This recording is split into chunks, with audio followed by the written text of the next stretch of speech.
Manjummel boys recent గా sensation అయిన ఈ సినిమా 2006లో జరిగిన రియల్ ఈవెంట్ మీద బేస్డ్ అయి ఉంటుంది. సినిమాలో మనకి రియల్ మంజుమల్ బాయ్స్ ని కూడా చూపించారు.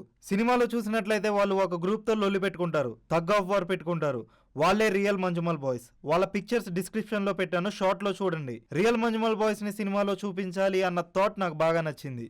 మంజుమల్ బాయ్స్ థియేటర్లో మిస్ అయిన వాళ్ళు ఓటీటీలో అస్సలు మిస్ అవ్వకండి. మూవీ రివ్యూ ఐ బటన్లో మెన్షన్ చేశాను, చూసేయండి.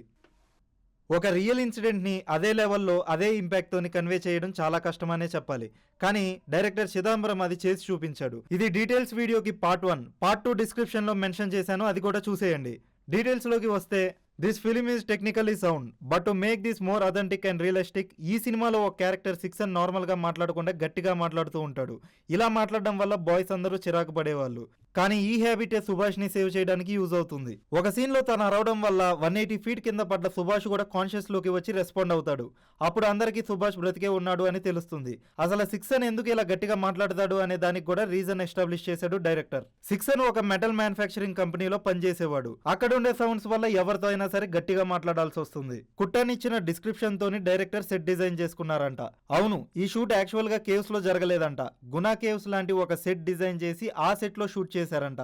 అందుకే సుభాష్ ఆ హోల్లో పడే సీన్ మనకి అంత క్లియర్ గా రియలిస్టిక్ గా చూపించారు. సుభాష్ ట్రిప్కి వెళ్లే ముందు వాళ్ళ తమ్ముడు బెల్ట్ వేసుకొని వెళ్తాడు. అదే బెల్ట్ సుభాష్ని సేవ్ చేస్తుంది.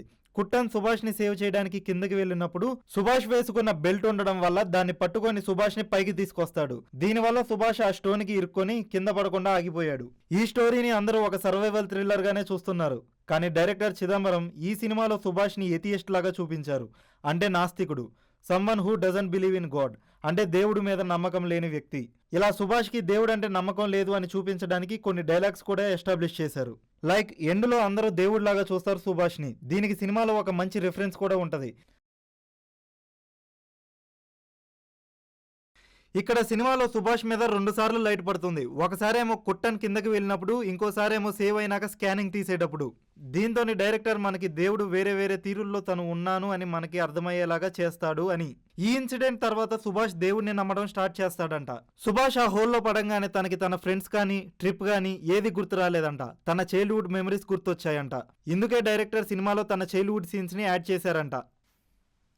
ఒక సీన్లో సుభాష్ ఒక ఖాళీ రూమ్ లో పడుకొని ఉంటాడు. భయం వచ్చి తర్వాత వాళ్ళ అమ్మ దగ్గరికి వెళ్లి పడుకుంటాడు. అక్కడ మనం దేవుణ్ణి ఆ పూజ సామాన్లు చూడొచ్చు. ఇక్కడ సుభాష్ చిన్నప్పటి క్యారెక్టర్ ఫస్ట్ పడుకొని ఉంటది. తన నాస్తిక స్పేస్ లో ఆ తర్వాత దేవుడి స్పేస్ కి అమ్మ దగ్గరికి వస్తాడు. సేఫ్ ఫీల్ అవుతాడు. ఇదే సినిమా స్టోరీ. మైండ్ బ్లోయింగ్ కదా. ఇక గునా మూవీ గురించి అయితే సపరేట్ గా చెప్పాల్సిన అవసరం లేదు. ఎందుకంటే ఆ సాంగే బాయ్స్ కొడైకెనాల్ కి వెళ్ళడానికి రీజన్. కానీ ఎండ్ లో సుభాష్ బయటికి వచ్చేటప్పుడు కూడా అదే సాంగ్ ప్లే చేయాలి అనే ఐడియా నాకైతే సినిమా చూస్తుంటే పిచ్చి పిచ్చిగా నచ్చింది. దీనికి రీజన్ డైరెక్టర్ ఒక ఇంటర్వ్యూలో కూడా చెప్పాడు. The lyrics means can be very well placed in the scene for humans to understand it's not mortal love, it's beyond that, so it can be very well placed in terms of friendship also, I discovered. అంటే ఇక్కడ song లో అలాంటి love గురించి మాట్లాడుతున్నారు. అదే love ఇప్పుడు అక్కడ ఉన్న ఫ్రెండ్స్ మధ్యలో ఉంది అని. సినిమా చూస్తుంటే సిజ్జు అలా సుభాష్ ని ఎత్తుకొని వస్తుంటే ఒక్కసారి గునా సాంగ్ లో సీన్ గుర్తొచ్చింది నాకైతే. ఇంకా ఇలాంటి డీటెయిల్స్ మీరు నోటీస్ చేసినవి ఏమన్నా ఉంటే కామెంట్ చేయండి. ఈ వీడియోకి పార్ట్ 2 కూడా వస్తుంది, రెడీగా ఉండండి. సబ్స్క్రైబ్ కూడా చేసుకోండి మామ, వీడియోస్ ఊరికే రావు.